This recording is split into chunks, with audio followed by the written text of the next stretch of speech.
안녕하세요. 굿모닝 국어의 송은영입니다. 만나서 반가워요. 저 이번 시간에 이제 역시 언어에 대해서 같이 공부해보고 정리하는 시간인데요. 언어의 기능 같이 보도록 하겠습니다. 지난 시간에 배웠던 언어의 본질, 그리고 이번 시간에 이어가는 언어의 기능 중에서 언어의 본질이 더 시험에 많이 나옵니다, 여러분. 언어의 기능은 뭐 나올 수도 있어요. 하지만 여러분들이 정말 어렵지 않게 접근을 하실 수 있을 것 같아요. 그래도 강의를 안 들으시면 안 되고 여기에 나오는 어떤 언어의 기능을 나타내는 용어들이 조금은 낯설 수 있지 않을까 싶어요. 그런 용어들이 친숙해지면서 그리고 얘와 함께 더불어서 그 얘가 나타내고 있는 언어의 기능이 무엇인지 잘 연결할 수 있어야 합니다. 그런 부분에 포인트를 두어서 이번 시간 이어가시면 되겠습니다. 우리 한번 쭉 이어가 볼까요? 제가 여러분께 이런 말을 해요. 여러분, 공무원 국어의 시험 범위는 어법, 문학, 그리고 비문학, 어휘입니다. 라고 이제 말을 합니다. 그럼 여러분들이 몰랐던 정보를 알게 되면서 이해를 하게 되죠. 이와 같이 정보 전달적 기능을 하기도 해요. 우리가 정보 전달적 기능을 하는 말들이 굉장히 사실 많아요. 여러분들이 이제 보는 어떤 수험서의 모든 글들이 사실은 다 정보 전달적 기능을 취하고 있고, 여러분 강의 많이 들으시잖아요. 제가 이제 강의 안에서 전달하는 모든 거의 언어가 정보 전달적 기능을 하고 있다라고 이제 보시면 되겠습니다. 사실 우리 인생이 불행한 게 왜 불행한가요? 수험생활 하니까 불행한 거잖아요. 우리 인생이 사실 불행한 게 다 이 정보 전달적 기능 때문이에요. 아니 뭐 자기 혼자 알면 됐지. 우리가 굳이 정보를 전달하기 위해서 언어를 사용을 하잖아요. 사실 우리가 이제 뭐 수험서를 본다든지 아니면 어떤 책을 본다든지 할 때 그 책에 나와 있는 여러 지식들 있잖아요. 그 지식들이 정보 전달적 기능에 의해서 축적되어서 이렇게 쌓여진 것들을 우리가 공부를 하는 거잖아요. 여러분 고3 때 괴로웠죠? 그리고 지금 수험생활 하면서 괴롭습니다. 이 두꺼운 책 때문에 괴로운 거잖아요. 언어가 수행하고 있는 이 정보 전달적 기능들 때문에 지식이 쌓이고 축적되어서 우리가 그것들을 공부하느라 지금 괴로운 거죠. 우리 후세대들은 아마 공부할 게 더 많겠죠. 근데 또 이렇게 생각을 합니다. 이제 더 이상 우리가 머릿속에 지식을 쌓는 시대는 좀 지난 것 같기도 해요. 왜냐하면 모든 지식들이 아주 수월하게 검색이 되는 시대에 살고 있기 때문에 생각하는 힘을 가지고 그냥 이렇게 인공지능 같은 걸 검색을 해서 이제 필요한 정보를 찾는 시대가 됐지, 머릿속에 이제 뭔가 넣는 시대는 아니지 않을까라고 생각을 하면서 어쨌든 언어가 취하고 있는 기능 중에는 이런 정보 전달적 기능도 있다라고 알아두시면 되겠습니다. 여러분, 정보 전달적 기능이란 바로 무엇이냐면은 사실 정보, 지식을 화자가 청자에게 전달하는 기능을 말한다라고 이제 볼 수가 있습니다. 화자는 말하는 사람이고요. 그리고 청자는 듣는 사람이잖아요. 그리고 우리가 말하는 사람을 우리가 글쓴이와 글 읽는 이로 이제 표현을 한다면 글쓴이라고 표현할 수가 있겠죠. 쓰는 이가 읽는 이에게 정보를 전달하는 거, 그리고 말하는 사람이 듣는 사람에게 정보를 전달하는 거. 우리가 길을 가다 이제 물어보죠. 제가 정말 길치거든요. 그래서 길을 굉장히 잘 물어봐요. 여기 뭐 문정역으로 가려면 어떻게 가야 되나요? 라고 하면은 쭉 가시다가요 오른쪽으로 꺾어주시면 돼요 라고 말하는 것도 여러분 정보 전달적 기능입니다. 아시겠죠? 그리고 여러분들이 이제 저에게 굉장히 뭐 질문 게시판 같은 것을 통해서 질문을 많이 주세요. 선생님, 비문학 어떻게 공부해야 하나요? 선생님, 어휘는 어떻게 해야 하나요? 라고 할 때 그 질문에 대해서 제가 답변하는 언어들도 모두 정보 전달적 기능을 수행하고 있다라고 이제 볼 수가 있는 거죠. 이해하셨죠? 뭐 편안합니다. 그쵸? 과정이. 근데 명령적 기능, 그리고 지령적 기능, 감화적 기능, 뭐 유사한 말인데, 우리가 화자가 청자에게 하는 말 중에는 그 청자의 행동이 변하기를, 그리고 청자의 어떤 신념과 생각이 변하기를 요구하는 그런 언어적 표현들도 있죠. 여러분은 씻는 거 좋아하세요? 뭐, 씻으면 뭐 개운하긴 하지만, 저는 사실 뭐 이렇게 샤워하고 뭐 이렇게 세수하고 이러는 거 뭐 잘하는데, 양치하는 것도 잘하는데, 저는 진짜 하기 싫은 게 하나 있어요. 머리 감는 걸 너무 싫어합니다. 제가 사실 얼마 전에 머리를 좀 잘랐어요. 머리를 좀 짧게 잘랐는데, 그 다른 이유가, 머리를 마르는 게 너무 귀찮아요, 세상에서 가장. 그래서 사실 촬영을 하는 날 아니면 머리 감지 않아요. 머리 감지 않고 항상 이렇게 묶고 있고, 제가 이제 머리를 감았다, 이제 아침에 머리를 감았다 하면 저희 식구들이 오늘 촬영하는구나 이렇게 생각을 합니다. 그래서 저에게 이제 사람들이 말하죠. 야, 은영아, 제발 좀 씻어라 라고 이제 말하는 거예요. 씻어라. 그래서 제가 이제 머리를 이제 안 감고 맨날 이렇게 뭐 이렇게 묶고 막 이렇게 똥머리 하고 막 이러고 이제 동네에서 지내고 있는데, 어느 날 이제 제가 머리를 이제 감았어요. 왜냐면 촬영을 좀 해야 되고 이런 날이라서 머리를 이제 감고 머리를 풀고 동네 슈퍼에 갔는데, 동네 슈퍼에 이제 아는 언니가 이러는 거예요. 너 오늘 머리 감았니? 저한테 이래요. 그래서 제가 왜? 이랬더니, 너 오늘 진짜 예뻐 보인다. 이러는 거예요. 평소에 좀 머리 좀 감고 다녀. 이렇게 말을 해서, 좀 감고 다녀야겠다라고 이제 생각을 했습니다. 여러분, 어쨌든, 이렇게 은영아, 제발 씻어라. 야, 머리 좀 감고 다녀. 조금 뭐 덤벙대지 좀 마. 뭐 이렇게 말하는 것들 있잖아요. 이런 것들은 화자가 청자에게 어떤 행동을 변화시키기를 요구하는 거, 변화하기를 요구하는 거, 그리고 어떤 행동이나 어떤 신념, 생각들이 바뀌기를 요구하는 기능을 취한다라고 이제 보시면 되겠습니다. 이 명령적 기능인데, 이 명령적 기능은 이게 이제 어라가 바로 명령형 어미예요. 우리가 아직 통사론 공부하지 않았기 때문에 어미, 통사론이 아니죠. 어미는 이제 통사론도 나오고 이제 뭐 형태론도 나오는데 어쨌든 이 어라는 명령형 어미라는 거거든요. 그래서 얘가 명령문이에요. 명령문을 통해서 명령적 기능이 수행되는 것이 가장 일반적이기도 하지만 우리가 이렇게 평서문을 통해서도 여러분 평서문을 통해서도 혹은 청유문도 있어요. 야, 우리 좀 씻자. 우리 좀 씻자. 이렇게 뭔가 청유문을 통해서도 명령적 기능이 수행이 된다는 거 여러분 꼭 알아두시기 바랍니다. 명령적 기능은 우리가 명령문을 통해서도 수행이 되지만 이렇게 평서문이나 청유문을 통해서도 수행이 되는구나라는 것을 알 수가 있죠. 명령적 기능은 감화적 기능, 그리고 지령적 기능이라고도 할 수가 있죠. 참 괜찮은 사람은 저는 이렇게 생각을 합니다. 세상에 그 괜찮은 사람들은 명령적 기능의 말을 많이 하잖아요. 왜냐면 그냥 저 사람과 나는 그냥 다른 거예요. 근데 저 사람이 어떻게 행동하기를 바라고 저 사람이 어떻게 바뀌기를 바란다는 거는 이게 내 위주로 생각을 하는 거거든요. 그래서 저는 명령적 기능을 잘 수행하지 않는 사람이 참 괜찮은 사람이다라고 생각을 합니다. 저희 아빠가 명령적 기능을 잘 수행하지 않아요. 저희 아빠는 시키는 게 없어요. 그냥 뭐 그런가 보다 이렇게 하는데 저희 엄마가 하루 종일 명령을 해요. 하루 종일. 뭐 하나부터 끝까지 다 명령을 하기 때문에 저는 개인적으로 아빠를 더 좋아하는, 뭐 갑자기 이제 엄마 아빠 편들고 막 이런지 모르겠는데 이제 그런 어떤 흐름이 있어요. 어쨌든 명령적 기능 한번 정리를 해보도록 하겠습니다. 여러분, 듣는 사람에게 지시를 해서 생각이나 신념, 행동을 바꾸도록 요구하는 기능을 하는 것을 말하죠. 그런데 비단 우리가 이거와 같은 것들이 명령적 어미를 통해서만 실현되는 것이 아니다. 명령문을 통해서만 실현되는 것이 아니고 평서문이라든가 그리고 청유문을 통해서도 우리가 실현이 될 수가 있다라는 것입니다. 제가 요즘에 굉장히 가장 많이 받는 문자 메시지가 있습니다. 바로 그 문자 메시지가 무엇이냐면 택배 물건은 현관 앞에 두었습니다라는 그런 문자 메시지 굉장히 많이 받아요. 그러면 그 평서문이잖아요. 그 평서문에서 수행하고 있는 것은 바로 무엇입니까? 두 가지의 기능이 있어요. 첫 번째 기능은 정보 전달 기능입니다. 야, 내가 너의 택배를 지금 네 집 앞으로 가져갔어. 나 배송했다? 이거 하나랑, 그리고 두 번째는 뭐냐면은, 그러니까 택배 빨리 찾아가. 빨리 들여놔. 라는 그런 명령적 기능인 거예요. 그래서 하나의 표현이 두 가지 이상의 어떤 발화적 기능을 하는 경우도 있다라는 것 알아두시고요. 그리고 또 하나는 우리가 평서문으로 나타나고 있지만은 그 평서문의 형태가 명령적 기능을 수행할 수도 있다라는 것도 알아두시길 바랍니다. 그 다음 친교적 기능이죠. 죄송합니다. 제가 이제 여러분께 항상 반갑게 인사를 하죠. 안녕하세요, 송은영입니다. 라고 인사를 합니다. 근데 이제 안녕하세요라고 인사를 할 때 여러분들이, 내가 안녕하게 생겼냐? 내가 처음 생활하고 있고 진짜 완전 우울한데 내가 안녕하게 생겼냐? 이렇게 이제 반응하시는 분이 혹시 있나요?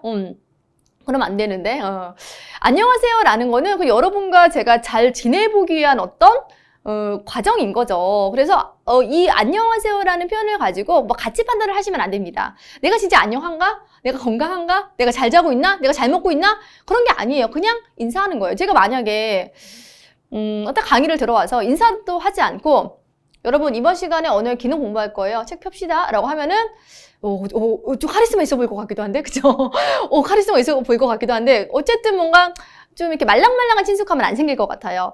우리가 어떤 사람을 만났는데 인사는 기본이죠. 우리가 이제 뭐 쌩간다고 하죠. 뭐 인사 안 하면 이제 그 사람과 나는 이제 잘 지낼 수가 없는 겁니다. 그래서 이와 같이 안녕하세요라는 그런 인사 혹은 오늘따라 날씨가 참 좋네요 라고 말했어요. 이게 좋은 날씨 같아요? 이렇게 반응하면 안 되죠. 오늘 너무 비가 많이 오죠? 라고 말하는 거 왜 말하는 걸까요? 그 사람 모를까봐 알려주는 건가요? 아니죠. 그냥 날씨 이야기를 가볍게 건네면서 그 사람과 좀 잘 지내보고 그 사람과 관계를 원활하게 하고자 하는 말인 거예요. 여러분 아시겠나요? 저도 아는데요. 저 비가 너무 많이 와요 라고 하면은 저도 알아요. 뭐 선생님 모르세요? 이렇게 말하면 안 되는 거죠. 그래서 우리가 일반적으로 이렇게 안녕하세요 같은 인사 그리고 날씨 그리고 또 이제 외국 사람들이 정말 이해가 안 가는 게 그거래요. 우리나라에 오면은 그렇게 한국 사람들은 밥 먹었냐고 많이 물어본대요. 그래서 처음에는 저 사람이 나를 밥을 사주려고 그러나? 저 사람이 나와 밥을 같이 먹자고 하는 건가를 이제 많이 오해를 한다고 합니다. 그냥 우리 하는 말인 거잖아요. 그렇죠? 우리 아침에 만나면 뭐라고 묻죠? 아침은 드셨어요? 점심에 만나면 저 식사는 하셨어요? 저녁에 만나면 저녁 벌써 드셨어요? 이렇게 말하잖아요. 그냥 하는 이야기예요, 여러분. 식사했냐라고 이제 물어보는 것 자체가 이런 친교적 기능일 수 있습니다. 하지만 이제 아빠가 퇴근했을 때 이제 엄마가 밥을 차려야 되나 말아야 되나, 밥이 조금밖에 없는데 밥을 해야 되나 말아야 되나 해서 남편한테 이제 물어보죠. 식사했어요? 라고 물어볼 때는 이게 친교예요? 아니지, 그건 친교가 아니죠. 질문이죠. 그건 정보 전달적 기능이에요. 정보를 나에게 빨리 달라. 내가 밥을 할지 말지 결정을 하겠다. 라는 거잖아요. 그런데 그냥 뭐 하는 어떤 식사에 대한 이야기들은 여러분 친교적 기능일 수 있다라는 거 생각해 주시고요. 같이 판단을 하시면 안 됩니다.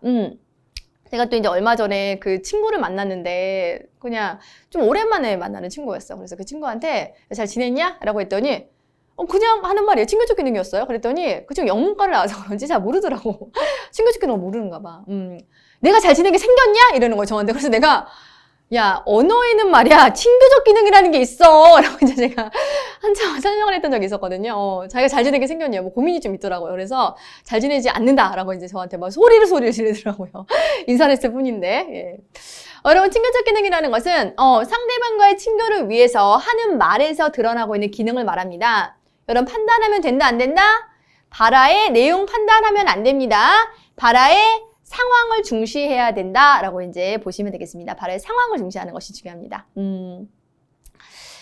그래 이제 표출적 기능이 바로 무엇일까 한번 생각을 해볼게요, 여러분. 만약에 어느 자리에 가야 되는데 아주 좀 바쁜 상황이에요. 좀 근데 늦은 거야. 그래서 막 뛰어가서 집에서 전철역까지 한 10분이에요. 막 뛰어가서 이제 겨우 전철역에 도착해서 이쯤이면 늦지 않겠다 싶어가지고 교통카드를 딱 꺼내려고 하는데 지갑을 안 가져왔어. 왜 어떡하시겠어요? 제가 현관에서 이 질문을 하잖아요. 그럼 다들 욕한대. 왜 욕을 해? 다 욕을 한다는 거야. 제가 원하는 답은 그게 아닌데 이러지 않을까? 이럴 것 같아, 저는. 이럴 것 같아. 진짜 뭐 사람들이 보든 말든 이렇게 진짜 소리를 내서 이렇게 말을 할 것 같아요. 근데 제가, 이러는 게, 내가 그 무수하게 많은 표현 중에서 나의 어떤 절망감을 어떤 표현으로 가장 잘 표현할 수 있을까 싶어서, 이러는 건 아니에요. 나도 모르게 나오는 소리예요. 나도 모르게 나오는 소리. 아시겠나요? 그걸 바로 뭐라고 한다? 표출적 기능이라고 하는 거예요. 정말 멋진 경치를 봤어요. 그래서 이야, 그 아저씨 말한 거다 그렇지. 이야 라고 하는 거 그거 나도 모르게 무의식적으로 나오는 말이라는 거예요. 내가 이렇게 아름다운 경치를 지금 보고 있는데 어떤 표현으로 나의 마음을 잘 표현할까 해서 나오는 게 아니라 나도 모르게 나오는 거. 저는 사실 뭐 아름다운 경치 보면다고 해서 뭐 이야 라고 나오진 않아요. 저는 맛있는 게 막 차려져 있으면 저도 모르게 감탄사가 나옵니다. 진짜 맛있겠다. 이런 거 이제 나옵니다. 하지만 뭐 경치를 보고서는 이야 라는 소리가 나오는 것 같지는 않고, 그리고 휴대전화를 뭐 두고 온 것을 깨닫고서 에잇 하는 거. 아이유 노래인데 요즘에 그쵸? 에잇 하는 것도 역시 마찬가지로 표출적 기능이다라고 볼 수가 있습니다. 20살 때 제가 소개팅을 해서 이제 어떤 남자분을 만나, 20살이면 정말 남자를 정말 못 만나봤을 때잖아요. 그러면 이제 어떤 남자분을 만났는데 그분이 이제 밥을 먹으러 갔는데 좀 이렇게 맛있었나 봐요, 그 음식이. 근데 그 음식을 계속 먹으면서 이러면서 드시는 거예요. 근데 저는 이제 그럴 수 있잖아. 저도 이제 집에서 막 느끼한 거 먹다가 라면 국물 같은 거 마시면서 시원하다 해요. 근데 그때 20살이잖아. 20살이고 막 남자들은 다 드라마에 나오는 남자들일 것 같고 그런 상황에서 정말 거기 앞에 앉아가지고 뭐를 먹으면서 막 시원한가 봐. 너무 그 국물이 시원한가 봐. 어쩔 줄 모르겠다는 듯이 이렇게 먹는데 정말 집에 가고 싶어. 눈물이 나려고 그러는 거야. 너무 집에 가고 싶은 거야. 그리고 더 이상 안 만났던 기억이 납니다. 예. 그게 표출적 기능이죠. 자기도 모르게 나오는 소리들이 있어요. 그게 바로 표출적 기능입니다. 뒤에 가서 우리가 구분하게 되는 표현적 기능이랑 달라요, 여러분. 그럼 정리하겠습니다. 여러분, 표출적 기능이라는 거는 표현이나 전달에 의도가 없어야 돼. 의도가 없이. 자기도 모르게 나오는 무의식적인 반응이라고 했습니다. 거의 본능적으로 무의식적으로 사용하는 기능을 표출적 기능이라고 해요. 우리가 사실 뭐 살아가면서 하루 안에서 그런 표출적 기능을 많이 수행하기도 합니다. 그렇죠? 뭐를 떨어뜨렸을 때 뭐 이렇게 말하는 것도 그렇고 누가 놀라게 했을 때 이렇게 말하는 것도 모두 표출적 기능일 수가 있겠죠. 그것에 반해서 이제 표현적 기능은 바로 무엇이냐면은 우리가 표현적 기능은 의도를 가지고 자신의 감정이나 어떤 상황에 대한 판단을 하고자 하는 목적으로 나타내는 기능을 우리가 표현적 기능이라고 할 수가 있어요. 수험 생활이 길어지니 너무 우울하다. 수험 생활이 길어지니까 너무 우울하다라고 이제 말하는 거, 자신의 우울한 어떤 감정을 표현하기 위해서 하는 말이니까 지금 표현적 기능인 거잖아요. 그리고 또한 뭐 은영이는 좀 똑똑한 것 같다라고 이제 어떤 상황에 대한 판단을 하는 것 또한 우리가 표현적 기능이다라고 이제 할 수가 있습니다. 오늘 하루 안에서 여러분들이 수행했던 표현적 기능은 뭐가 있으신가요? 정말 기분 좋아. 수험 생활하니까 너무 행복해. 뭐 이런, 음식이 너무 맛있어. 맛있어란 말은 많이 하시는 것 같아요. 그런 어떤 긍정적인 표현보다는 좀 부정적인 표현을 많이 쓰시지 않았을까라는 그런 생각을 합니다. 우울해, 짜증나 이런 말 많이 쓰시잖아요. 그렇죠? 근데 우리가 어떻게든 수험 생활을 에너지를 가지고 해야 되는 상황이니 부정적인 말은 글쎄 스트레스가 풀린다라고 생각하시는 분들도 있지만은 어쨌든 조금 어두운 기운을 가지고 오고 약간 침잠하게 해요, 상황을. 그렇기 때문에 의도적으로나마 여러분들이 저는 그냥 그래요. 되게 뭔가 우울하거나 너무 극한의 절망감이 있을 때 그냥 웃어요. 정말 하하하하 이렇게 영혼 없이 웃는 거 있죠. 나 너무 행복해. 와, 진짜 상황이 너무 잘 돌아가네. 이렇게 이제 말할 때가 있습니다. 반어적 표현이긴 하지만 그러면 약간 그래도 밝은 기운이 조금 오고 그러거든요. 그래서 여러분들도 그러한 어떤 태도를 좀 가지셨으면 좋겠고, 표현적 기능이라는 것은 화자가 말을 하는 사람이 현실 세계와 장면에 대한 자신의 판단이나 감정을 표현하는 기능을 우리가 표현적 기능이라고 한다. 자, 판단, 감정을, 의도를 가지고 표현하고자 해서 나타내는 기능을 바로 표현적 기능이라고 하죠. 네, 좋습니다. 그 다음에 이제 우리 심미적 기능이라고 있는데, 심미적 기능이라는 것은 이제 아름다움을 찾는 기능이다라는 거예요. 또는 이것을 미학적 기능이라고도 하거든요. 미학적 기능. 그냥 말하면 돼요. 그냥 말하면 되는데 일부러 말을 약간 다듬어서 아름답게 표현하고자 하거나 좀 짜임새 있게 표현하고자 하거나 뭐 운율감이 느껴지게 표현을 하고자 하는 거.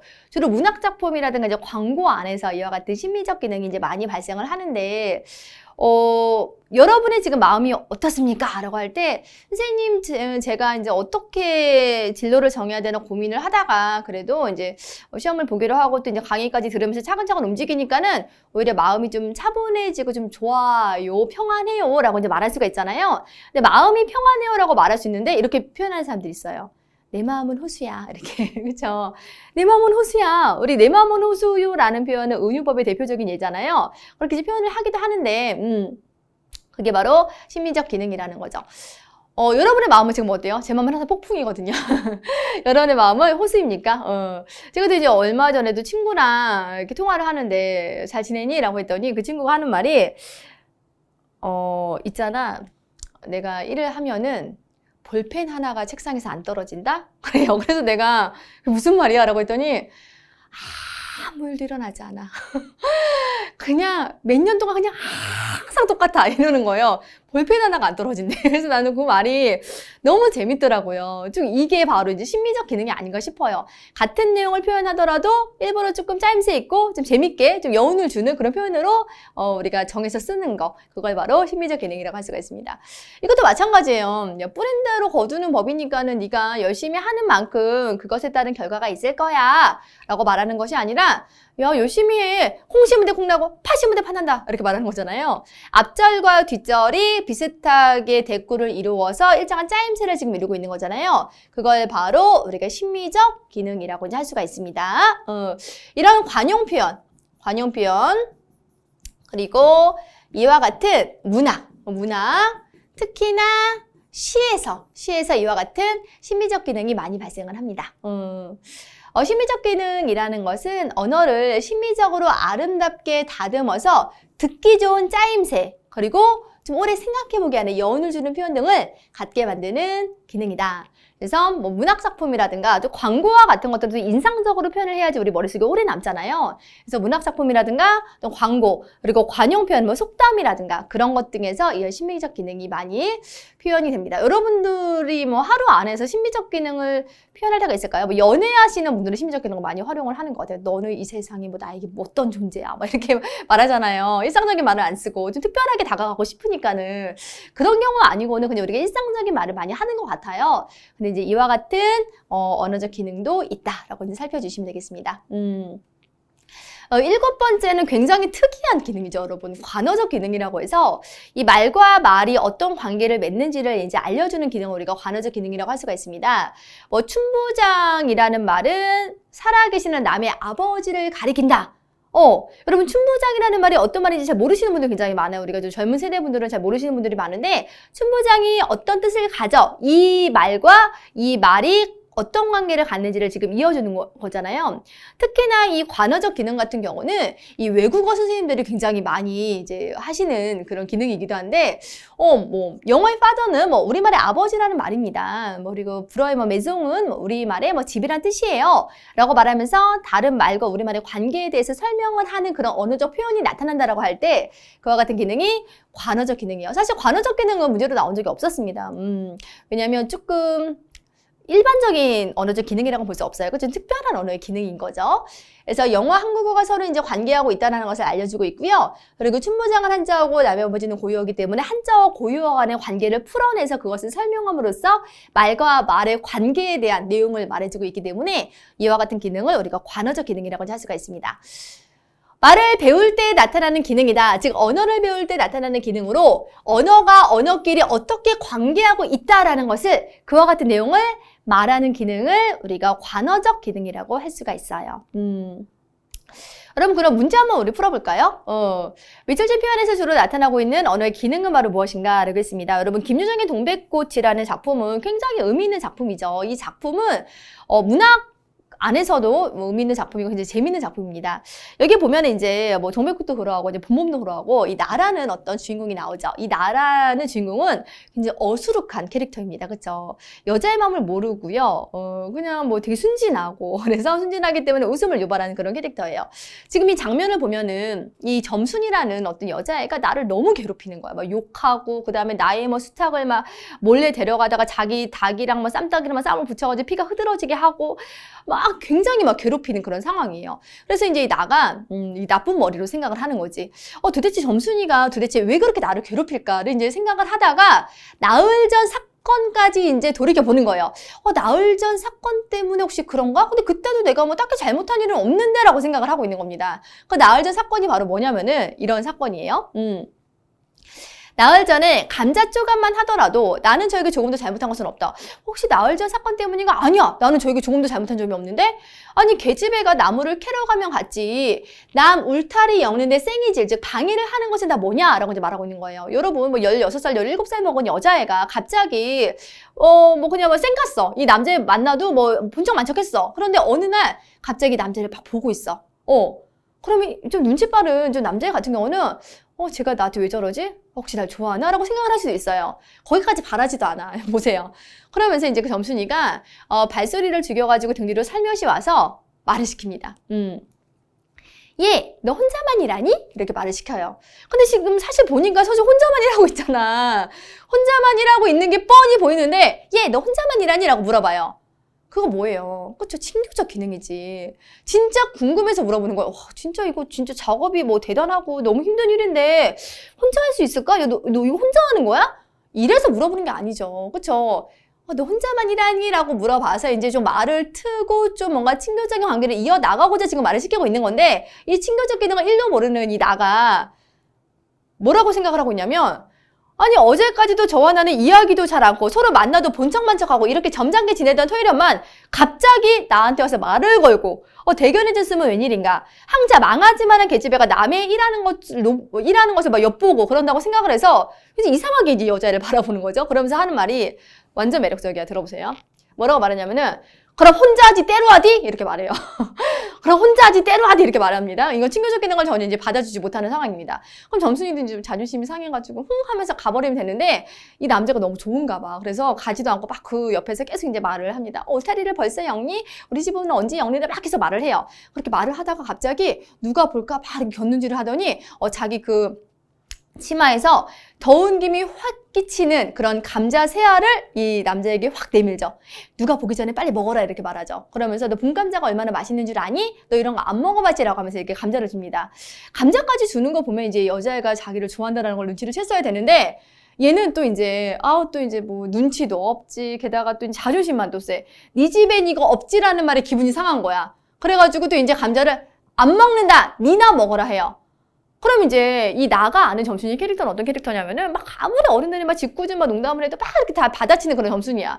근데 그 말을 했다고 얘가 눈물까지 그런 거를 하면서 얼굴이 막 울그락불그락 하면서 씩씩씩 거리면서 안 가고 있는 거예요. 그게 이제 당황스러운 거야. 이 기집애가 도대체 왜 저러지라고 해요. 그 뒤부터 이제 점순이의 복수 혈전이 시작되는 거죠. 그래서 막 이제 복수 혈전을 해요. 그러면서도 눈치를 못 채. 그 정도 하면은 사실 이 정도 말 한마디 하면 돼요. 점순아, 내가 네 마음을 몰랐다. 우리 오늘부터 1위를 할래? 하면 되는 거잖아. 근데 뭐 어떻게든 그 닭싸움에서 이기려고 막 자기네 닭한테 막 뭐 죽기 직전까지 막 고추장을 먹이는다고 막 그럽니다. 그러다가 어떡하다 너무 화가 난 어느 날 이 점순이 닭을 죽이게 되죠. 이렇게 막 너무 화가 나가지고 너 언제까지 이 기집애야 나 딜할 거야 하면서 그냥 막대기를 하나 딱 내리쳤는데 점순이 닭이 죽어버린 거예요. 근데 점순이의 집은 마른 집이고 얘는 소장농 집이란 말이야. 이제 큰일 난 거죠. 그래서 너무 무서워서 막 울어요. 그 다 큰 남자애가 막 소리내서 웁니다. 되게 재밌어요. 점순이가 이제 기회를 이제 노린 거죠. 그러면서 이렇게 말합니다. 너 이 다음부터 안 그럴 테냐? 뭘 안 그럴 테냐인지도 몰라. 널 살려줄 수도 있어 이런 말로 받아들인 거죠. 그래서 남자애가 하면서 막 눈물을 뚝 그치고 이 다음부터 절대 안 그럴 테야라고 해요. 그래서 점순이의 의도는 뭐예요? 너 이 다음부터 내 호의를 거절할 거야? 너 나 좋아할 거지? 이런 뜻이었던 거죠. 그리고 나서 이제 나가 생각하기에는 점순이가 뭐에 떠다 밀렸는지 나를 안고 쓰러졌다라고 했는데 떠다 밀린 거 아니죠. 점순이가 굉장히 조숙하기도 하고 의도적으로 그런 거예요. 그러면서 처음으로 동백꽃이 피는 이 봄에 이 나도 비로소 그때 사랑을 깨닫는 거죠. 나도 점순이를 좋아하고 있구나라는 걸 깨닫고 이제 어떤 산골 남녀의 사랑이 완성되는 그런 순간이고 이제 엄마가 막 부르는 소리가 나니까 막 점순이가 막 도망가는 그런 내용으로 이제 해학적으로 마무리가 되는데 제가 이 작품에 대해서 좀 상세하게 설명을 드린 이유는 작품이 중요합니다. 시험에 많이 나오기도 하고 김유정 작품의 어떤 특이성, 뭐 특수성이 굉장히 특수성이라기보다는 어떤 개성 그리고 많은 작품에서 보여지는 그러한 부분들이 많이 반영이 되는 작품이기 때문에 좀 잘 풀어냈고요. 여기서 지금 보여주는 언어적 기능은 바로 무엇이다? 그치, 친교적 기능이죠. 친교적 기능인데 그거를 막 상황 판단을 한 거죠. 상황 판단을 절대 하면 안 되는 건데 그래서 이제 이 사달이 난 거죠. 그래서 정답은 3번이 되겠습니다. 다음 문제 보도록 하겠습니다. 보기에 상황에 어울리는 언어의 기능이 바로 무엇인가? 수험생과 선생님의 대화 자체가 여러분 일단 뭐 답이 나오는 것 같긴 하지만 그래도 해결해 볼게요. 선생님, 군무원 시험과 일반 공무원 시험의 차이가 무엇인가요? 국어 과목에 관해서 알고 싶어요. 라고 했어요. 시험 범위 유사하지만 뭐 문항수가 뭐 군무원이 더 많고 그리고 어떤 문제 유형에 어떤 차이가 있다라는 그런 설명이 이어지고 있잖아요. 그래서 정보를 주는 기능이고 상대방을 이해시키는 것을 목적으로 하는 기능이기 때문에 당연히 정보 전달적 기능이 되겠습니다. 여러분 굉장히 쉽죠. 사실 언어의 기능은 그냥 점수를 주기 위한 파트다라고 생각을 하시면 되겠습니다. 한번 깔끔하게 드러내셨기 때문에 복습 가볍게 한 번만 해주시면 소화가 될 거라고 생각을 하고요. 다음 시간부터 진짜 어려운 내용이 이어집니다. 정신 바짝 차리고 오셔야 되는데 다음 시간 또 만나서 우리 의문논지 본격적인 문법 파트 이어가도록 하겠습니다. 고맙습니다.